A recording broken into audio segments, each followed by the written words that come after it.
Hey guys, welcome back to Hollerachia. We're coming at you today with episode 6, and we are once again coming at you from the Pickup Country WSKV Irvin studio. So thank you to Ethan and the guys at WSKV for opening this space up to us and allowing for us to record these shows and bring you this content. Also, I want to give a quick and brief shout out to the flood relief efforts for the recent round of flooding that's impacted Eastern Kentucky, Lee County. I know Jackson was impacted a lot. You can find ways to donate by searching really through the WSKV Pickup Country Facebook page. They've shared a lot of links on how to contribute, how to donate. Also visit the Foundation for Appalachia, Kentucky, which they have opened up some links and some verified options for you to donate to and make sure that the money gets where it needs to go. But our prayers go out to those folks, and we if you can donate, we do ask that you please do and kind of help those guys out. But today, I am very pleased to bring you a couple folks that we had the pleasure of meeting. What was it, a couple months ago or something like that? Yeah, back in December. December. It's been like earlier in the winter. But yeah, it's a really great artist. I'm really pleased to bring you both these guys. Individually, they're great musicians. They're great pickers, and they're both in studio today to kind of bring some really great content to you guys. You might know this gentleman sitting next to me from Gilligan's Island. Several references, throughout the series, of Skinny Mulligan. That's me. How are you doing? And you might know this other guy. So recently you were nominated to the, you actually won the Josie Music Awards for Songwriter of the Year. I did. Yeah. That's right. And you also know him from, crossing over the Cumberland Mountain and carving out the frontier of Eastern Kentucky, actually the entire state of Kentucky, and on into the, the Appalachian wilderness and really surveying and bringing out, carving out that frontier and domesticating, a lot of the wilds. So we got D Boone Pittman sitting next to us. Thanks for having me. I thought about changing my name to Fatso Flanagan because that was the other Gilligan character. So Skinny Mulligan and Fatso Flanagan. But no, I'm excited to have you guys. I appreciate you. I appreciate you coming on. I always try to do a kind of a goofy lead in. But no, D Boone Pittman. So yeah, I guess Daryl is your obviously your I guess regular common. That's my born your God-given name. My God-given name. My mom-given name. Proper Christian name. So how'd you land on D Boone Pittman? Just kind of start there. Well, I guess it's a long story, but it started back in the early '90s there when the Bob Newhart show was a big thing. Do you remember Larry and Daryl and Daryl? Mm-hmm. Okay, so I can only take being asked so many times where my other brother is. So it was around that time frame I just started going by D, and everybody called me that, and it was great. And then I moved to Texas, and I lived there for 8 years. And when I started playing in a band in West Texas, we were playing a lot of the cover venues. I don't know. They were set on creating a nickname for me. So I was like, what? If I have to have one, I'll make it myself. So I wanted something that was just tied to my to my origins. So that's where I just inserted the Boone. Yeah, no, that's cool. No, it's fitting. It's fitting too, and it really is memorable. No, Daniel Boone's always been a hero of mine. Just growing up, and folk hero, especially for Kentucky. Like I kind of made a reference to come over the Cumberland Gap. It's just. Powell County specifically, which, you spend a lot of time, and I guess we're going to kind of circle back to that, your involvement and kind of your time in Powell County. Yeah.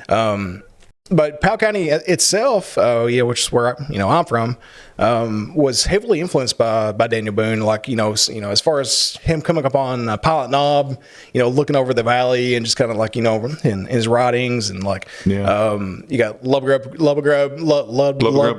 Creek, yeah.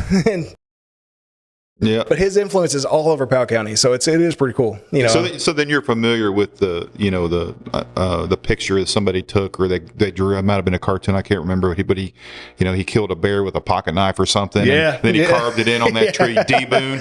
D Boone killed a BAR here on this tree. That's where I took that name from that. That's awesome, that man. Story. But that's actually pretty cool. I dig that. Yeah, I didn't realize how hard it would be to try to make it stick though, because people call me everything from Daryl Boone to Daniel Pittman to I've been called D Wayne Boone. I don't know. It's D Money Pittman. that's been a thing too. So yeah, creating a stage name and getting people to use it's like pulling teeth. But that's cool, man. No, I dig it though. It is a catchy name, and it is kind of memorable and it sticks. But yeah, Daniel Boone's influence in Pelican was so cool. Like I don't know. Do you remember the story? I guess like he allegedly shot a Bigfoot, or like a Sasquatch. No, I've not heard this story. Well, I know, see, Lubbock Creek comes from his obsession, or I guess not obsession, but his love of the story Gulliver's Travels. Which influenced a lot of his like writing and like how he observed the natural world. And I can't remember the exact phrasing he had used there, but he had referenced a monster that was referenced in Gulliver's Travels to describe an incident where he had saved his son allegedly from this like ape-like humanoid creature, which really was later translated to be like a Bigfoot kind of a character. So it's kind of neat. It is like obviously it's folklore, but. Well, good thing Bigfoot got away. He would have killed him with his pocket knife. But no, folk hero Daniel Boone, man, he's certainly something else. I don't know. Did they have it when you were in 7th grade? Did they have Kentucky history? They already do away with it by then. Oh yeah, I learned a lot of that. So they had a whole semester that was dedicated just to Kentucky history and geology. It's important, man. It's important for our kids to really know who we are, where we're from, and just the rich culture that exists here.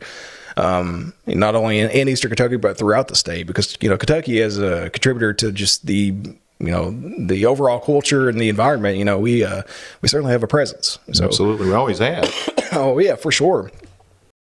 But let's circle back. I feel like I'm just completely jumped over you. So let's. How'd you land on your name, Skinny Mulligan? Skinny Mulligan is, as you kind of talked about earlier, he's never on the show on Gilligan, but Gilligan would reference him on stuff like any kind of crazy story, like Skinny Mulligan could hold his breath for 15 minutes. And then Skipper would say, Gilligan, that's impossible. And then Gilligan would say, he cheated. So you just kind of come on that name and just kind of as a fan Gilligan of the show. Was my favorite show growing up. And I love Gilligan. I would religiously watch it every day when it came on, our little 13-inch Motorola black and white TV. And I always, even before I started playing music, I always thought if I ever play music, Skinny Mulligan is going to be my stage name. I love it, man. Like I said, at 5 years old, I was thinking that, like, this is a cool name. It is a cool name. No, it is like just like D Boone. The Skinny Mulligan really is a kind of a notable and a memorable name. To have on stage. Sounds like an anorexic golfer. Yeah, I get that a lot. I dig it though. But no, Gilligan, yeah, that's definitely a good show. And actually, me and Josh over here had referenced our, we're both girl dads, which I have 3 girls and a boy. And our 7-year-old, he has a girl that's just a little bit younger than my oldest girl, and they are really into like those older TV shows. Like right now, they're stuck on his daughter's stuck on Family Matters, his mine is stuck on Full House. Yeah. But of course, every time they visit their their nana and papa, it's always Gunsmoke Bonanza, But Gilligan is definitely one I was going to be introducing them soon. It's a classic, and I miss those wholesome shows, man. Gilligan, Andy Griffith. Oh, that's a classic, absolutely. But those old wholesome, just genuine, heartfelt shows.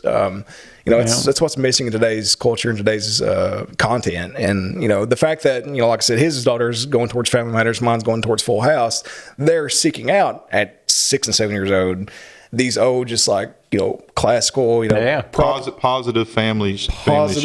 Yeah, actually like structured shows. But before dysfunction became the popular trend for sitcoms. Which I'm proud of them, man. I'm so glad that they are kind of taken to that, and it's a cool thing. You got them watching Gilligan yet? Oh yeah, that's what I'm saying. Like Gilligan's next on deck. She's almost finished with Full House. And she's kind of at the latter part. Kind of Michelle's kind of a full on like kindergartner age now, so I know it's coming to an end. So, but I know it is cool. It's I'm glad that they are gravitating towards that content, because it's certainly it's worthwhile. That structure and that lesson that it teaches. Every show has a lesson. But it follows that formula. That formula has always been a very positive thing. But so that's we kind of touched on your stage names there. So as far as artistically speaking, so I guess both of you, where did you all get your start in music? I guess individually, we'll kind of bounce back and forth between you here. So I guess when did you first pick up the guitar? You play the mandolin. Is that your primary instrument? No, I play guitar mainly.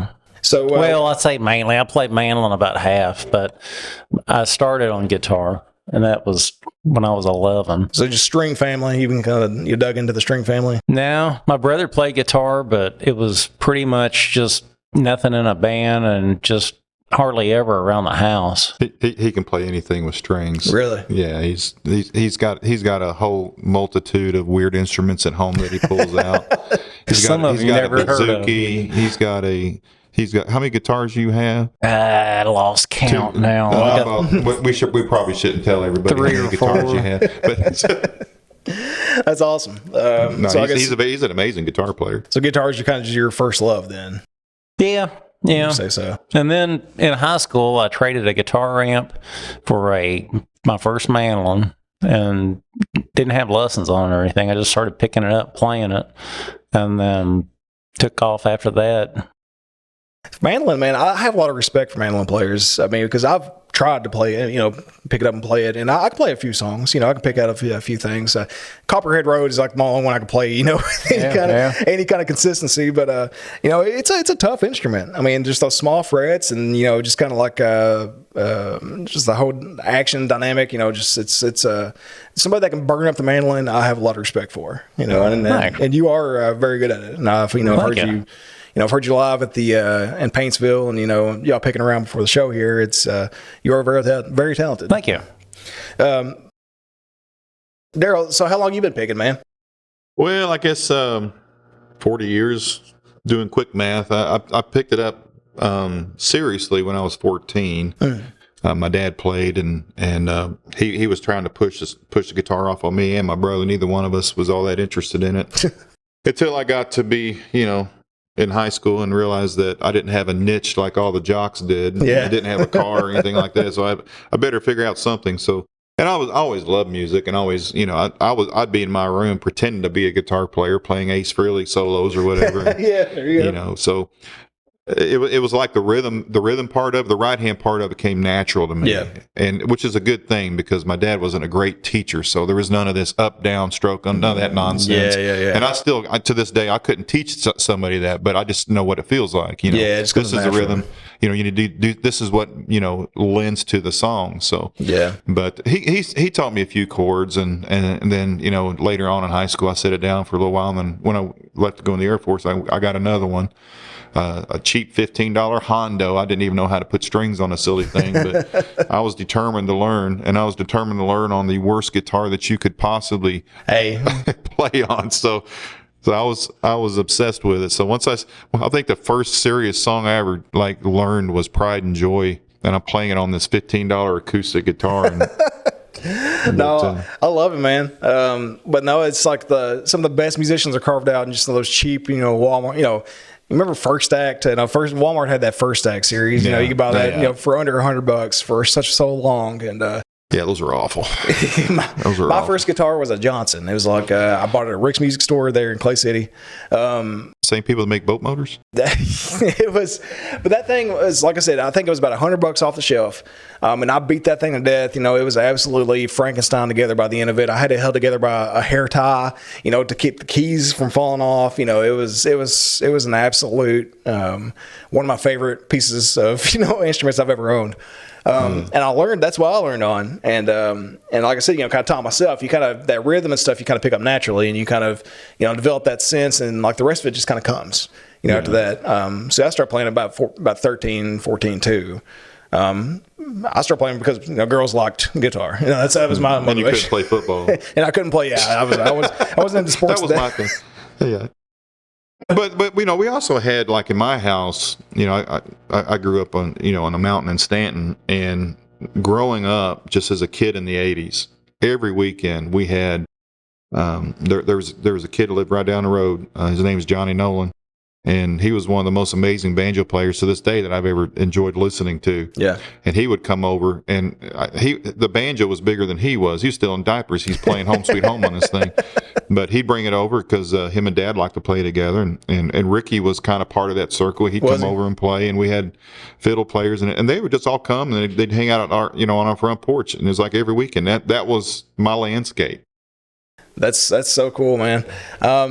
And like I said, every chance I get, I always like to plug Ricky, because Ricky, I think, has such an absolutely monumental influence on really just the artists coming up and out of Powell County, not just the bluegrass pickers, but everybody else. Because it seems like Ricky has touched in some way the majority of talented artists coming up out of this region. And what he's opened up and developed over at Middle Green and kind of built over there, it's unreal. And it is such a gem in the mountains. And it is criminally underrated. Absolutely. And he's such a great guy, and he's a good engineer. He's fantastic. I don't know how many people realize that, but he have you seen his studio over there inside Rick's? Yeah. He took me back and showed me. Once. I showed Josh a couple weeks ago. Sweet. It is unreal, like just the level of quality he's built in there, and like the separate sound areas and stuff. It's so cool. But yeah, shout out Ricky and Meadow Green Appalachian Music Park. Definitely check those guys out. Certainly worthwhile, and great people. Those Watsons. Ricky, your local Martin distributor. Yeah. Speaking of Martin, so Johnson was my introduction, I guess, to the guitar, and then my papa gave to me, which my papa bought it on a whim in the 70s, and he bought it for next to nothing. From J.D. Crow's band. Like, he bought it from some guy in J.D. Crow's circle. I can't remember exactly who. I don't want to misquote anything. A 1948 Martin D28 guitar, Dreadnought. And that guitar is worth more than my life. And I keep it locked up most of the time, but when I got that guitar is when I really started, taking it seriously, and really started saying okay, this is such a real historical, just like monumental, important piece of equipment, and just it just kind of led me to kind of really improve and just really take it more seriously. And plus, like I said, it's a 1948. That thing is coming upon 80 years. But it's crazy. I take it out every now and then and clean it up, oil it, and then put it right back in. That's got that old Brazilian rosewood on it too, which is rare and hard to find. They quit putting that on in the late '60s. So yeah, no, it's a canon, is what that is. Oh, it's amazing. And it's certainly one of my most prized possessions. But so it's like my kids and then my guitar, kind of like in that order. So, as far as things I take pride in. But yeah, man. So what was your first? What'd you come up on? What was you learning? First guitar? Yeah, like what? I had it was either a Tasco or a Kauai Fender Mustang copy. Oh, nice. A cheapie that a friend of my brother's had given to my brother, who in turn gave it to me.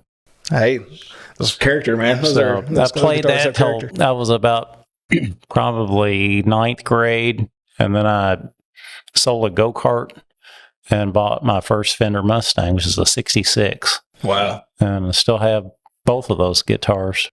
Man, I wish I had most of the guitars I had coming up. Like, I don't know. I was like in my 20s, just kind of struggling to make it on your own. You end up selling most of my equipment. Yeah. And, I think I just ended up with my Johnson and my Martin, which obviously I'll never sell it, but still got the Johnson. It's tucked away somewhere, man. Actually, I think I loaned it out. I need to get it back.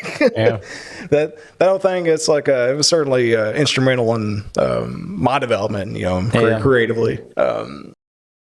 But I think we're probably about 15 minutes. Y'all want to kind of pick out a song here real quick, and we'll just kind of talk about it afterwards, and kind of what led you to write it, kind of what inspired it and stuff. So like I said, dealer's choice. I do have one request from you guys. I want y'all to play Furnace Mountain at some point, because obviously that's a very Powell County specific song, and it's one they always feature on the radio, and it's one of my favorites. Yeah, the they do a great job supporting local music here at WSKV, and they play that song. They also play this one we're going to do. And you were talking about the floods earlier, so this song was actually released in response to the floods from 2022. Okay. Oh, that's but it's unfortunately it's still apropos today. So this song's called East of Ravenna. 2, 3, 4.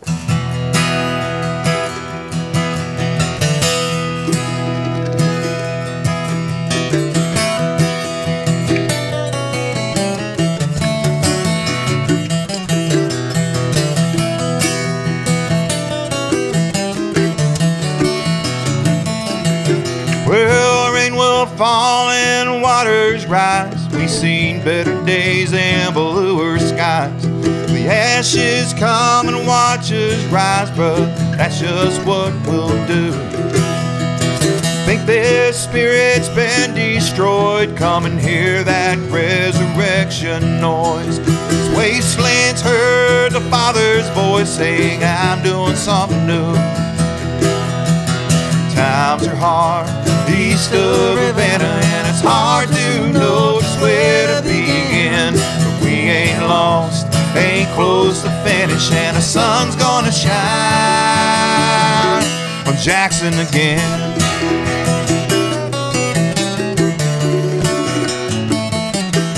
Well, you don't know what you stand to lose till you see your town on the evening news. Well, the world looks down upon your blues, but they can't see what's going on. We've all come to know firsthand that spirit moving across this land. It drives us to help our fellow man, rising up Kentucky strong. Times are hard east of Ravenna, and it's hard to know just where to begin. But we ain't lost, ain't close to finish, and the sun's gonna shine on Jackson again.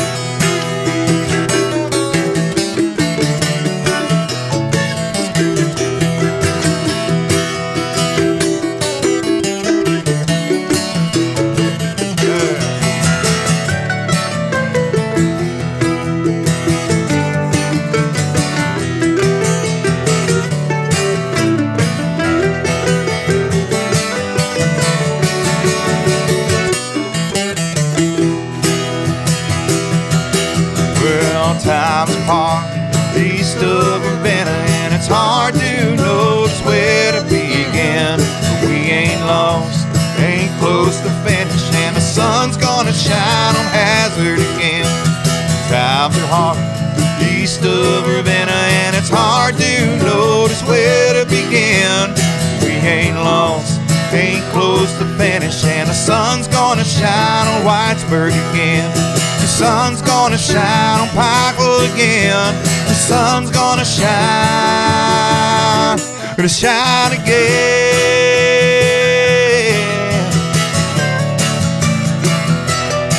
Oh.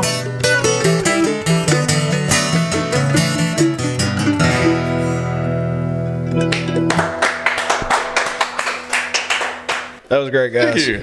I love that. And it is so important, man. You know, that's a great song. That's a great song. You know, as far as, you know, raising awareness and stuff, you know, a lot of musicians in the Americana scene and coming up out of Eastern Kentucky have really leaned into these kind of relief-oriented songs. Because I don't think that most of the nation realize exactly how impacted Eastern Kentucky has been with this flooding in just the past few years. Yeah, they haven't completely got the reconstruction completed from the last storms, and several people still waiting to get back in their homes when this one hit. So right, it's a mess. My heart goes out to them, and you're absolutely right. And there was a time you could go out and download that last song, East of Ravenna. It's $4 a download, and 100% of those proceeds would go to the Matt Jones KSR Flood Foundation, right? Which he had partnered with the Kentucky Chamber. So I don't get any of that. I'm hesitant to steer anybody that direction because I just went out and looked the other day, and it looks like Matt Jones is taking his charity down. So I don't know if that money's getting rerouted somewhere else. I've got questions that nobody's answered yet. So. Yeah, well, certainly I would look into, like I said, the Foundation for Appalachia, Kentucky. It's a board that I'm actually involved with myself. I'm not officially on a seat yet, but I'm in line to be on a seat for that, covering the Red River Gorge region. Yeah, I'll be looking for somewhere to redirect those funds absolutely. too. So also look into the Appalachian Pioneer Program. Austin Chuck, he's really built something great over there. Yeah. He's a buddy of mine, and he's really built something great, and he really uses his platform to funnel that that money into like Eastern Kentucky and a lot of these places that are really in need. I know, like in your song, you mentioned, obviously, Hazard, Jackson, which is all, heavily impacted regions, not only in 22, but in the last round too. Wattsburg, man, Wattsburg is probably the most heartbreaking region. Yeah. As far as overall loss, what was lost as far as property wise, and then lives too. Absolutely, yeah. I think it was the most heavily impacted region. Yeah. Well, I mean, I think the only saving grace this go around is at least it happened during the daytime, exactly, and not in the middle of the night. And so many people were just caught unaware. Yes, yeah, that made a tremendous difference. I mean, it's still devastating and heartbreaking, but just how it just kind of crept up in the middle of the night, it's just it is terrifying. And actually, just not to put it all on me, because obviously our problems are minuscule compared to what was going on in East Kentucky. But in the 22 floods, we were the only house in Powell County that took water when the creeks jumped. And we live right on the edge of like Payne Creek and Stanton. And like we were the only property I think our garage took 18 inches of water, and like we were the only house impacted by their system in 22. And then in this last system, it was like 3 Thursdays ago now, our garage took water again. It's like it's always those creeks get so angry, and people don't realize just how devastating it can be, and like just how quickly it can happen. Yeah. And that's what makes the forces. Well, that's why I'm always preaching, man. And I'm always getting on social media and just pleading, never underestimate water, never underestimate moving water. Don't try to drive through it. Yeah, exactly. I mean, I know a lot of people have lost their lives because of that, and just underestimating water. You can't do that. But yeah, man, I'm glad to hear that you funneled your money kind of towards a good cause, and like I said at the very beginning, just anybody that can contribute, please contribute. Lee County was kind of a heavily impacted region this time. Jackson, obviously, even Estill County took a lot of water here. They did, yeah. So, Ravenna, of all places, yeah. A lot of folks, man, could certainly use that money, rebuilding and reestablishing themselves. But that's great, man. And I'm glad you're doing that. I'm glad you're doing that. So I know you were heavily like your influence in your music, is influenced by this region. Ravenna, obviously, just right down the road here, and you come up in Powell County. So how long were you in Powell County, like living there? Did you grow up there? Or? I did. We moved down here from Ohio in '79, and then. So that's 6th grade, going into 6th grade. So pretty much everything. Formative years. Yeah, exactly. Yeah. The 6th grade through, my senior year was all Powell County. So I've lived a lot of places since I've left Powell County in '86, but that's always home for me. In fact, I still own a house up there that we rent out, but that Powell County is always going to be home, Stanton. That's great, man. And I know, like one of your most popular songs, the one that features on WSKV, is the besides Eastern Ravenna, is Furnace Mountain. Of course, Furnace Mountain is one of the biggest landmarks in Powell County as far as notable places, and right. And the history of it, just like the actual furnace itself and like the industrial part of it, like the history behind that. Right. Which is actually on the Estill County side, but it's still at the base of Furnace Mountain. Exactly. So, yeah. And there's so much craziness about Furnace Mountain. And it's like there's actually like a Buddhist temple at the top of Furnace Mountain. Yeah. And like that people like active practicing Buddhists, kind of go there. Mm-hmm. It's like a refuge. I mean, you can visit the temple and it's so funny. It's like, don't quote me on that, but as far as I know, that's probably the only like Buddhist refuge in like this area of Eastern Kentucky. I think you're probably right. I mean, it's right there. It was shocking when I heard about it, the first time, but I guess they open it up to any religion though. If anybody wants to go up there and use the facilities spiritual retreat for a meditation or whatever, they're not exclusive about the use of the facility. So I've never been there, but I hear it's really cool. I've never been inside of it either. I've known a lot of people that have went there, and I've seen it. But it is fascinating to me, that just like something like that's just kind of tucked away at the top of Furnace Mountain. Right. And I've actually talked to a gentleman that kind of owns property back, it's closer to the Estill County side, and Furnace Mountain. I know they're kind of developing some properties up there, kind of looking to build some short-term rentals and stuff. But the gentleman that kind of owns, I don't want to speak, I don't want to name him and speak too much on it because a lot of this is still kind of in the works. But there is a project going on right now that may ultimately become like a Appalachian style Red Rocks at the top of Furnace Mountain eventually. It's like a amphitheater carved into the side of a mountain under the base of a ridge line that is just like, absolutely breathtaking to begin with. And it is so cool. If that pans out, that the capability of what that will offer. I hope it does. I really do. It's great. Amazing. I've heard that too. So you've kind of heard like the well, I think you were the one that told me, but but this is not the first time I'm hearing about this. No, it's awesome, man. Like I hope it pans out for sure. And like I definitely, like I said, I don't want to overstep and speak on his behalf, especially long before. But I do know, and I can confirm that there has been engineers and people that are involved in Red Rocks, Colorado, come here to kind of observe the space and kind of work out some of the details about that amphitheater setup. So cool. Really cool. Something really cool that's possibly coming to Furnace Mountain. And I guess that's all leading up to me kind of wanting to see if you all will play Furnace Mountain for me, because it's certainly one of my favorite tracks that you guys play. Sure. I'll tell you a story about this song when we're done with it too. Yeah, for sure. 2, 3.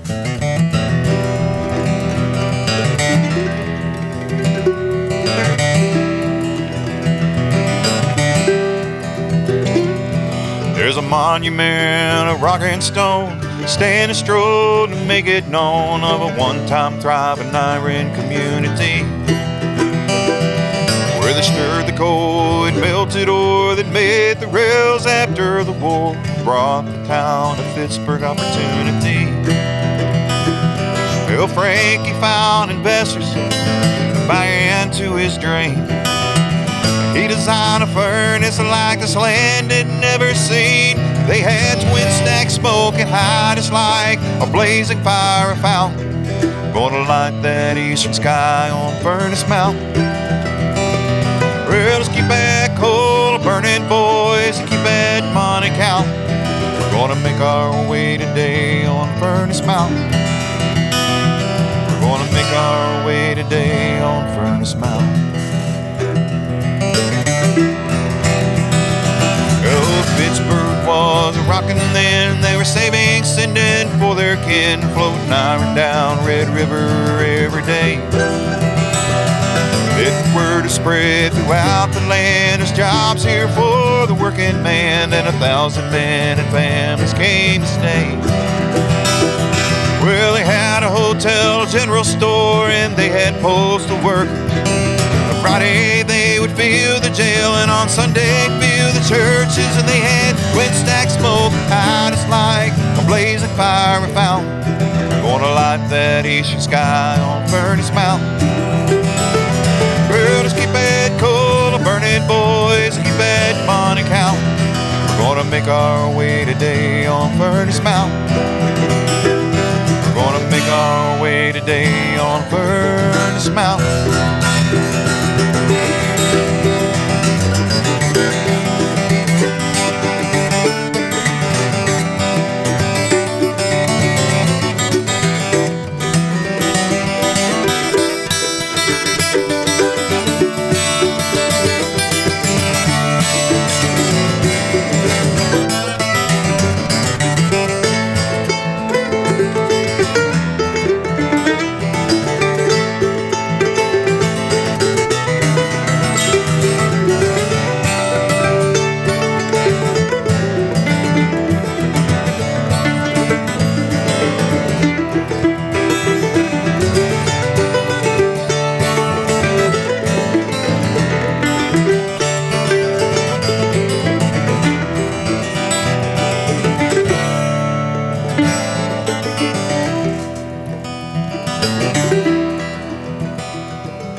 Things got hard in 73 for the Red River Iron Company, and it meant the end for the thriving little town.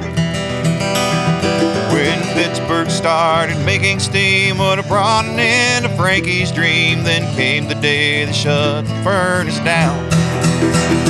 Later on, a shiner, tired of seeing the ragged furnace shed, floated up the scene with TNT, and he blew it all to hell. And now them twin stacks, they ain't burning now. The hard times, they are mounting, and it's time to get away from Furnace Mountain.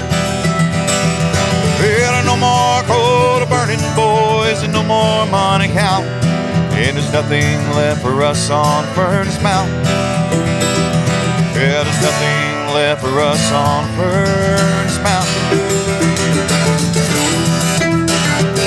Well, the state restored rock and stone. It still stands to make it known of a one-time thriving iron community. Where they stirred the coal, it melted ore that made the rails after the war a monument to Frankie Fitz's dream. Well, there ain't much happening there today except for tourists passing by. But no one stops to give a thought to those who gave their life. They had twin stacks smoking high, and it's like a blazing fire fountain. Gonna light that eastern sky on Furnace Mountain.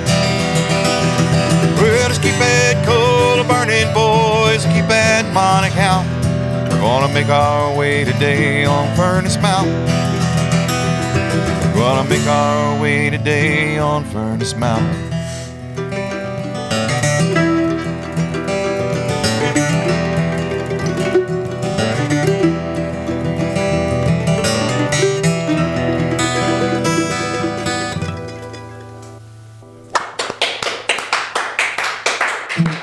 That was great, man. Thanks so much. It is just one of my favorite tracks, man. And you go into so much history with that too, in that song. You know, it's kind of a lot of research went into that song. That's what I was about to ask. Like, how much did you actually have to dig into it to kind of get those lyrics? Well, there's actually a website devoted to the history behind it, so I didn't have to dig too much. Most of it was pulled from that, but I had to make a few, artistic liberties here and there. But there was an urban legend about.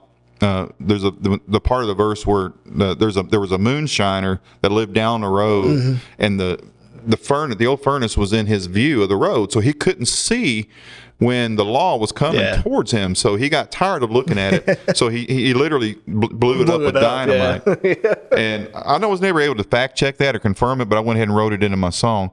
And then back in December, I played a show at a place in Lawrenceburg called Broadway Barrels, and I met the daughter of the guy who was the guy that made the moonshine. Apparently he had her like really late in life, like in his late 60s, early 70s. Okay, yeah.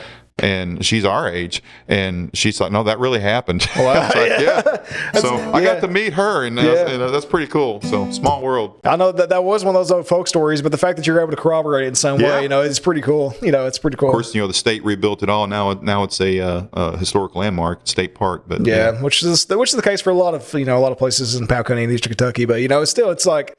Now, the moonshine influence specifically was such a big part of our culture, and like the farmer family, through the Prohibition, that's how we kind of made our money. I come from a long line of, not a long line. I come from a hearty line of, I guess, moonshiners. We're still finding Pappy's Ode stills, and like the creek bed and the ridges, like tucked away in little nooks. Find recipes from Pappy. I cannot confirm or deny that we have any old family secrets.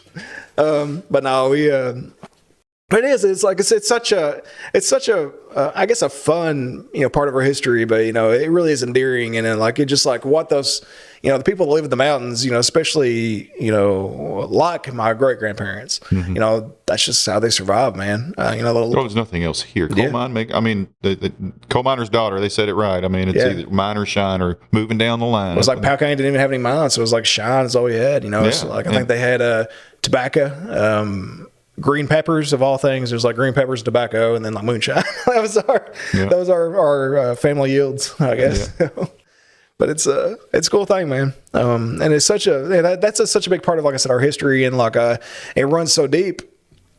And that's something I'd like to explore a little bit too, and kind of dive into. And it's fun to write about. It's really fun to write about. That's the challenge, is trying to tell the story within the confines of rhyming structures and verses and choruses and all that. So it's a challenge, but I love doing it. I love trying to do it anyway. Yeah, but yeah. So I mean, creatively, how you kind of tie everything together. Taking like the concept of moonshine and kind of breaking it down creatively, stringing it together like that. What is your process? Because like I said, Furnace Mountain was obviously. Really inspired by historically accurate content, I guess, information, data or whatever. so your process was, you said you referenced a website. You went to a website and kind of learned a little bit about it.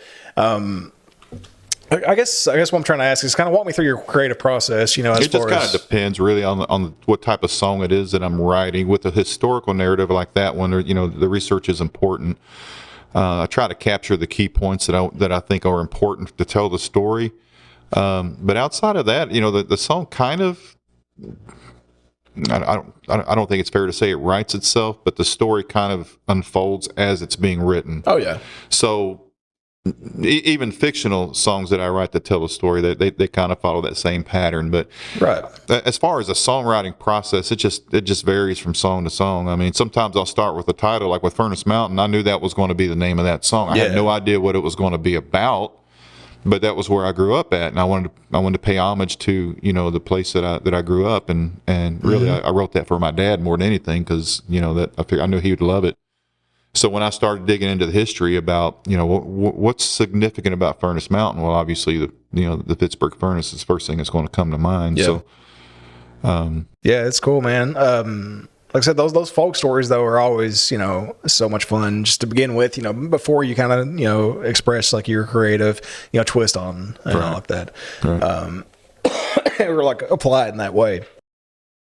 And I guess, Furnace Mountain, East Ravenna, those are two kind of very, based in, Very fundamentally regional. based in, in like reality. As far as like some of your other songs, creatively, I guess, what you say you start with the title sometimes you just kind of like think of a line and kind of build off that, or so yeah, sometimes it's a title, sometimes it's a concept, sometimes it's a guitar hook. I just don't know. I try to. Sometimes I start with a melody and I don't have words, and I'll just try to hum it to my phone or record it, and then, right. And then I'll sit down one day and it's like putting a puzzle together. Yeah, just kind of piece it all together. That's cool. And in fact, the song that we're getting ready to do, the lyrics are actually attached to a completely different melody, and the melody that I ended up using was a different song entirely. So it was like I put two songs together because I didn't like either one of them. Yeah. But when I made that adjustment, all of a sudden, I created what I think is probably one of the best songs I've ever written. Yeah, it's like parsing together pieces of like different work and stuff like that. Yeah. No, that's cool, man. That's a telltale sign of a true artist too. Is like you just have an amalgamy of just all these different pieces and works and riffs and cuts and lines, and just you're able to just mash them all together and see what fits. It's a cool thing. And you see that with really good artists and really good musicians that are able to kind of take their body of work and just kind of meld it together until it it really presents as something just masterful. Yeah, and everybody talks about a hook with songwriting. You got to have a hook, and I guess I don't consciously go out of my way or try to figure out what the hook is. It just but I think it does affect how you write the song. Sometimes the hook is in the title, sometimes it's in a guitar riff, sometimes it's the melody itself. You just don't know. Right. So I think that affects the process sometimes too. But absolutely.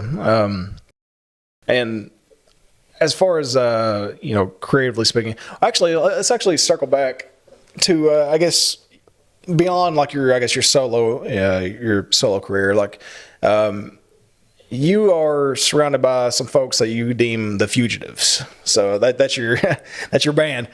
So how'd you land on that? As far as because I do want to explore that a little bit. The band name? Yeah, the band name. So how'd you land upon the Fugitives? Well, the band name came from my dad.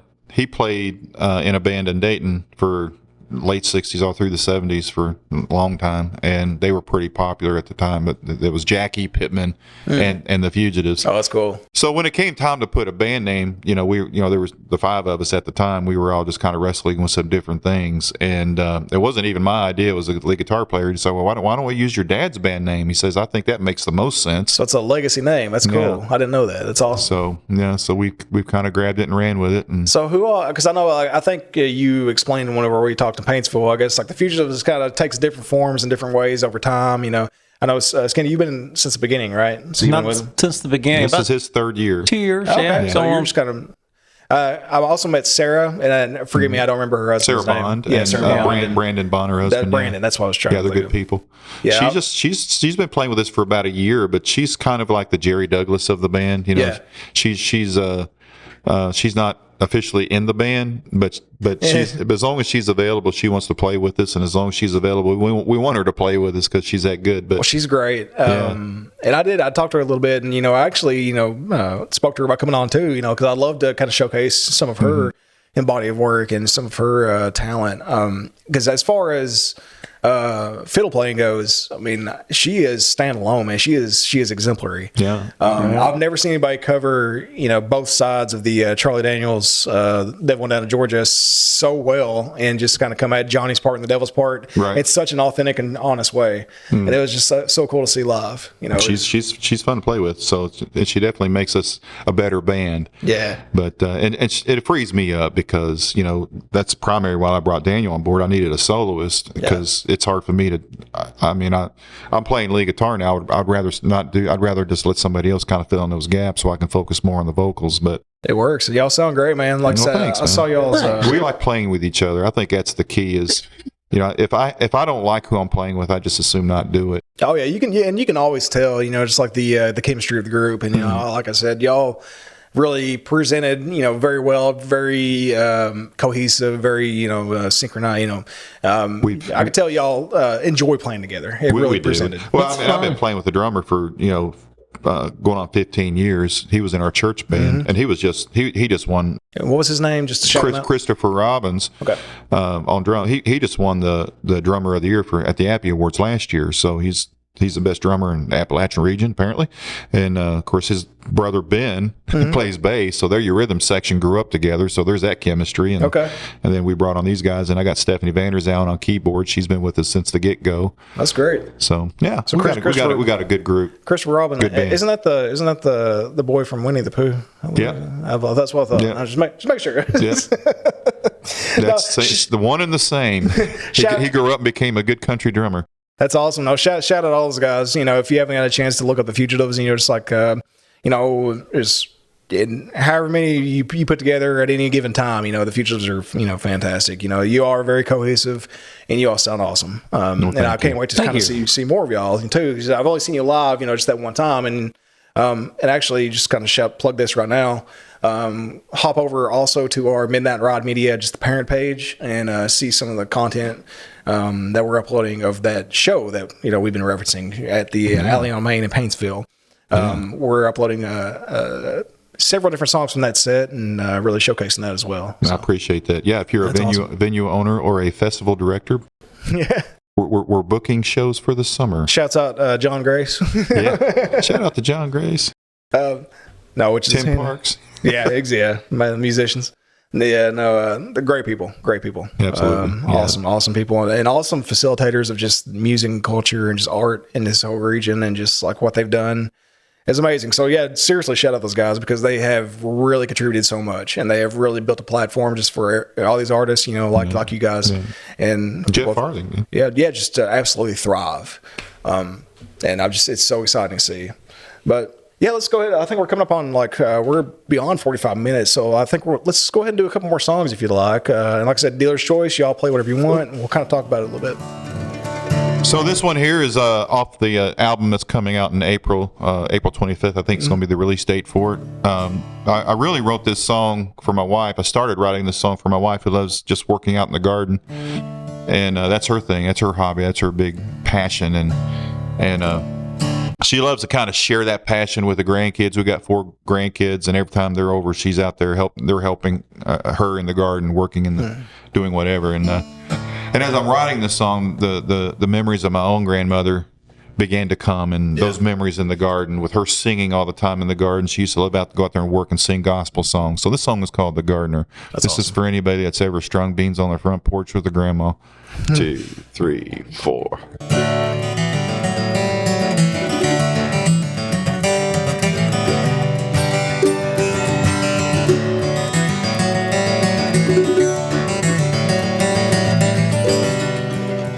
I remember Granny in the garden after breakfast every day. Cotton apron and a straw hat that had both seen better days. I watched her work till she was bleeding, but I guess that was just a thing.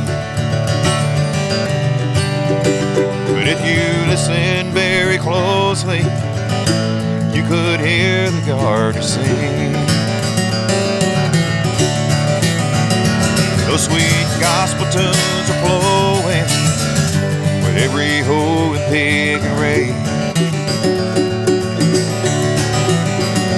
And she let me tag along, said just watch out for the snake. And she said, boy, bring me a bushel, help me pick this mess of beans. Then we'd string them on the front porch while I heard the garden sing. Amazing grace, blessed assurance, rock of ages cleft for me. Well, I hung on every note, every word, and every melody. It's where I learned to work the land, and where I learned about the King. Right there hidden in those rows of corn, where you could hear the garden sing.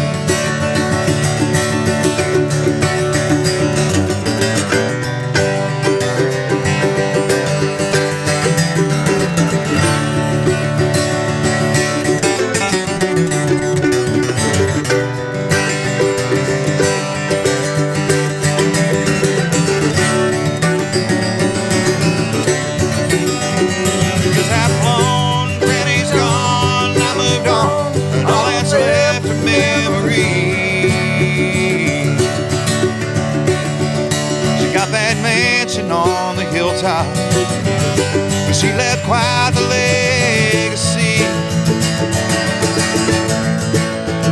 One day I hope to see her there, 'cause I know right where she will be,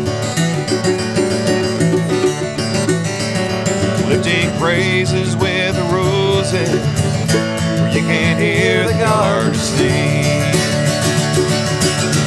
I can almost hear her lifting praises with the roses, where you can't hear the garden sing.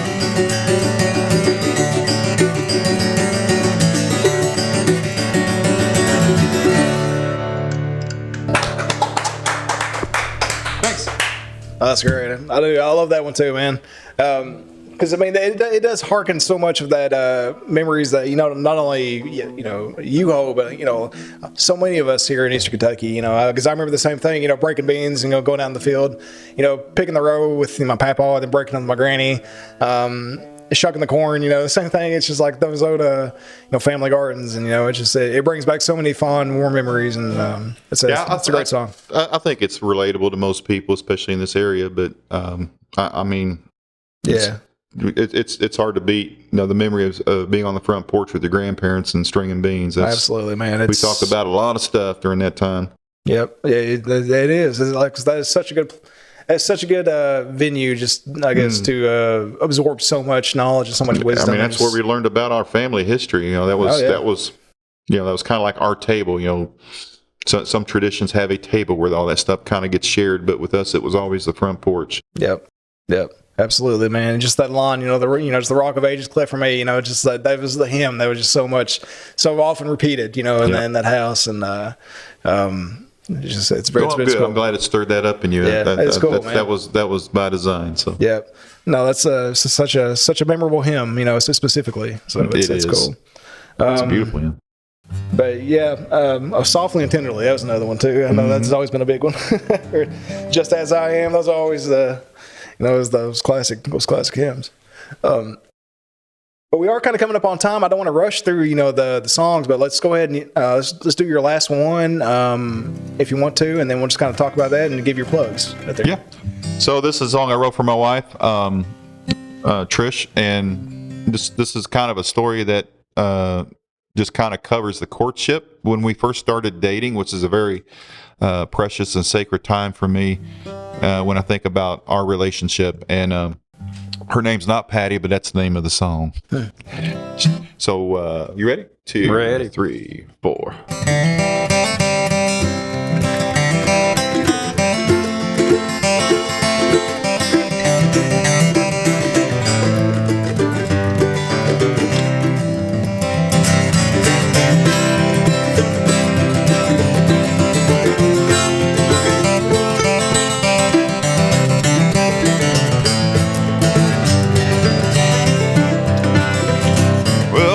Dear, oh Patty dear, it's getting dark, I need you here. Won't you come lend me your ear and I'll sing you a song. I'll sing you a song. Sun is setting in the west, you can see it from my porch to bed. Bluegill are out on the nest, won't you come along? Won't you come along?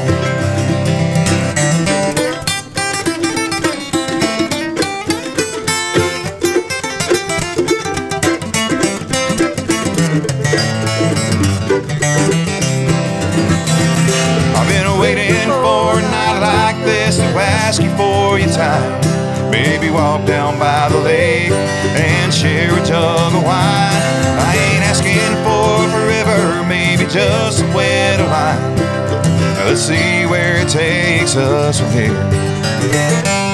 Well, Patty dear, oh Patty dear, don't be coy, you made it clear. I can see it in your eyes, you care, so don't string me along. Don't string me along.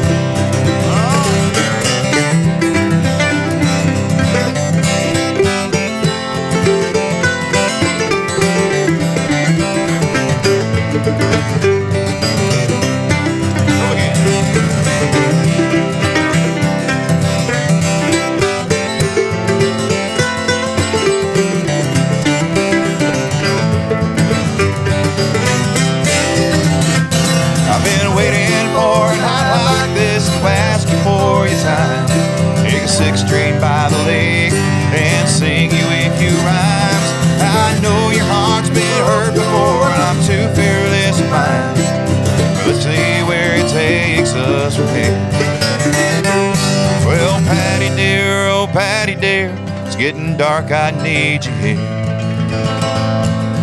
Won't you come lend me your ear and I'll sing you a song. I'll sing you a song.